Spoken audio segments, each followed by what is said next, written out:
It's Tristan from www.primaledgehealth.com and checking out a little purple blue sunset,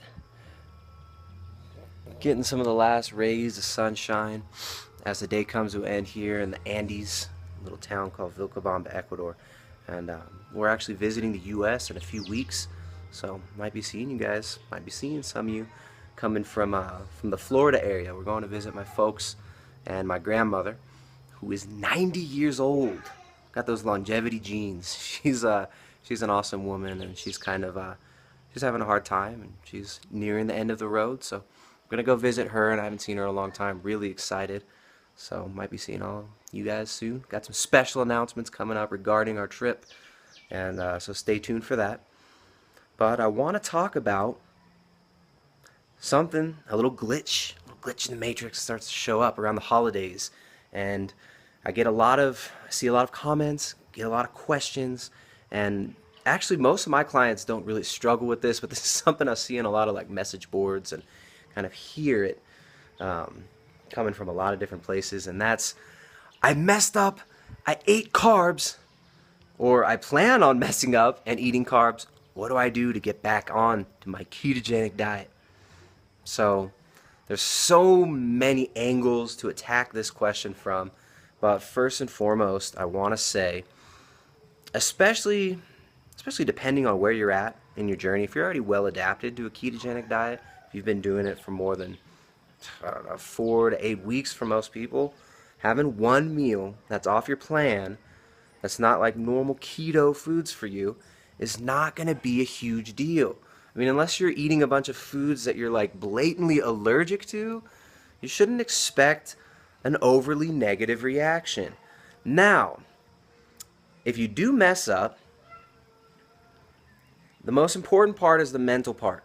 So a lot of people, they turn their diet into this like religious experience, and by religious I don't mean spiritual. I don't mean like a genuine experience. I mean, it's like people are like tithing to their diet.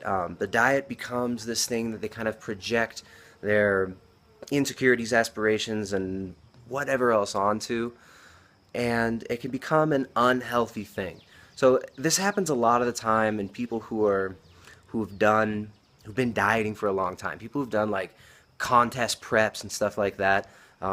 They tend to develop disordered eating patterns and disordered patterns of mind connected to their eating. So first of all, you got to check your mind and realize that in the long run, messing up one time, falling off the wagon one time, is not going to hurt your progress or destroy your life. Now, the flip side of that coin is constantly falling off the wagon, constantly breaking your cycle of dieting. So like, I don't even like that word. So if you're going to do keto diet, first of all, you shouldn't be in a huge deficit long term. You should be at a slight deficit for either a longer period. Ariana just walked out looking ridiculously silly. What's up? Okay. You got to approach it from a healthy mind state. That's what it all comes down to. I'm sorry, I lost my train of thought. My daughter walked out. She's adorable.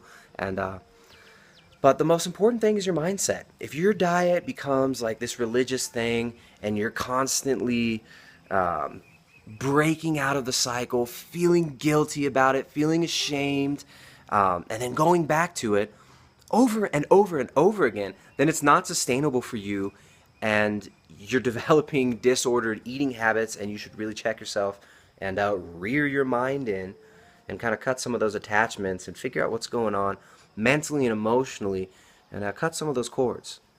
Now, you've got to rearrange your relationship with food if it becomes this thing where you feel like you're restricting yourself, and then you binge and you feel guilty, then you restrict yourself again, then you binge and you feel guilty. Over and over again, if you're doing that, and that's your cycle, you got to figure something else out. And don't be ashamed that you've got disordered eating habits. A lot of people do. A lot of people do. A lot of people struggle with these things. Be honest with yourself about it and break the cycle. Get out of it. The ketogenic diet shouldn't be this restrictive You shouldn't feel like you're shackling yourself up dietarily. Any diet that you do, there's that word again, any lifestyle that you're going to maintain long term has to make you satisfied, has to be enjoyable, and it's got to be sustainable. If you're having to break your diet, I don't know what other word to use, if you're having to break the cycle over and over again, and you're in this meta cycle of binging and restricting, then there's something going on. So figure that out. Work with somebody, talk to somebody who's had experience with these things, and get out of that cycle.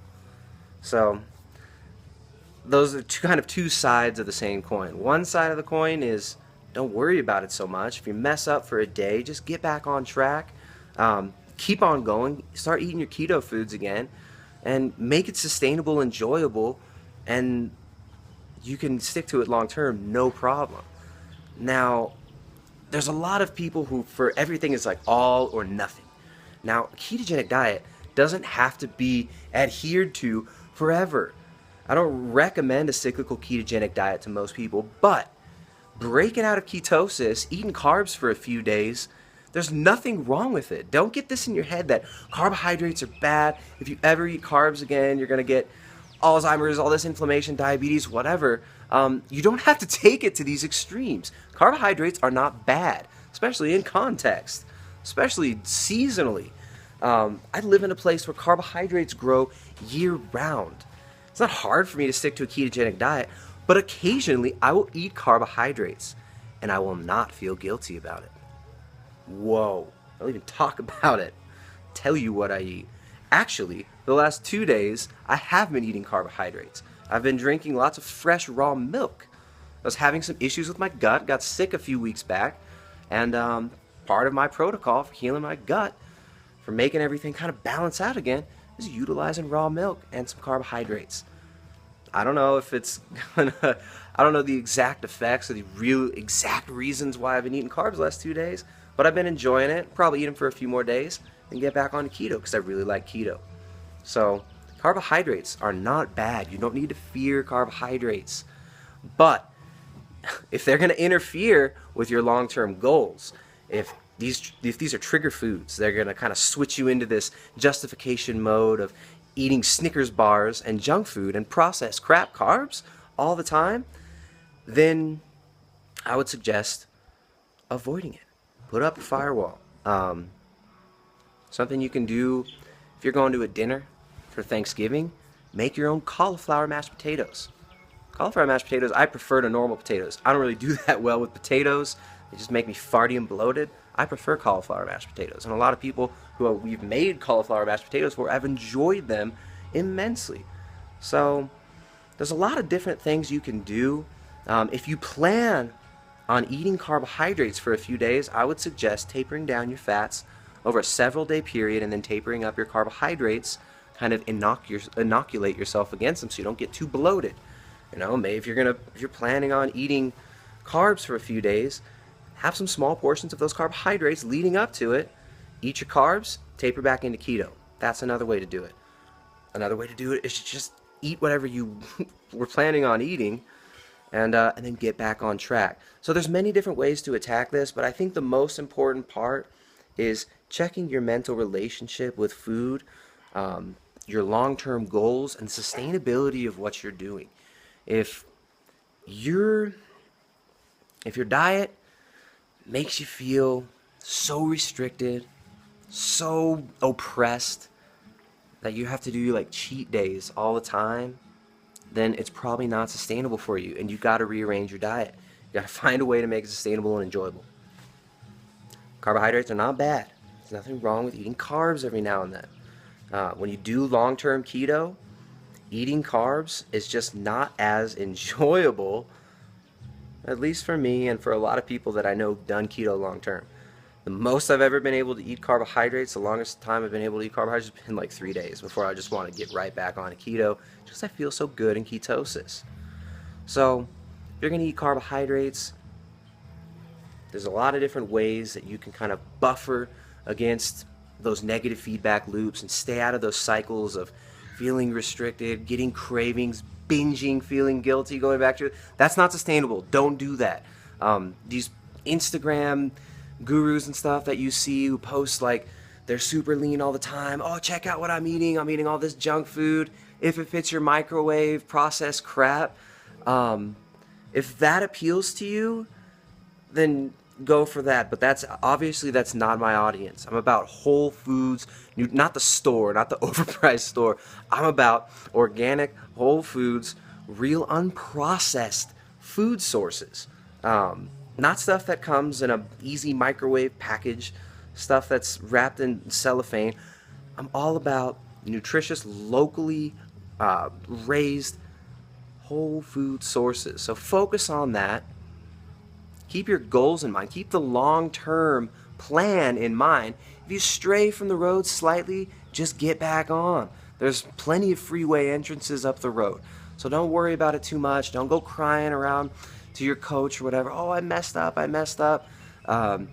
Be honest with yourself about what's happening, and make sure that what you're doing is sustainable.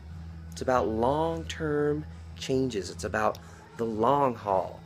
If you just want to crash diet, if you just want to restrict your calories, increase your energy expenditure for a short period of time, get lean, and then go back to doing whatever you were doing, keto's not for you. The ketogenic diet, for me, the way that I like to set it up, the way I like to train people how to do it, it's about long-term results. It's not about quickly crash dieting down and bouncing back. So, sustainability is important with your diet, your lifestyle. You want it to be sustainable and enjoyable long term. Carbohydrates are not bad. Don't feel guilty if you mess up. Stay out of that cycle of guilt and shame and all that other stuff. You don't need to bring that into your diet, into your way of eating, into your way of life. It's not useful. It's not useful to you. So enjoy the holidays. We'll put up some more videos about kind of how to handle some Thanksgiving stuff. If you're trying to stay keto for Thanksgiving, not that hard. There's always protein available. Bring dishes that you enjoy, that are part of your dietary lifestyle, and yeah, there's plenty of ways to go about it. So you can check us out www.primaledgehealth.com. Check out the pretty sunset right there. There it is. The sky's all purple and blue. Yeah, enjoy your day. Stay focused. Get the crap out of your head about these unsustainable diets, and get on a long-term plan that works for you, that works long-term, and that is sustainable. Peace.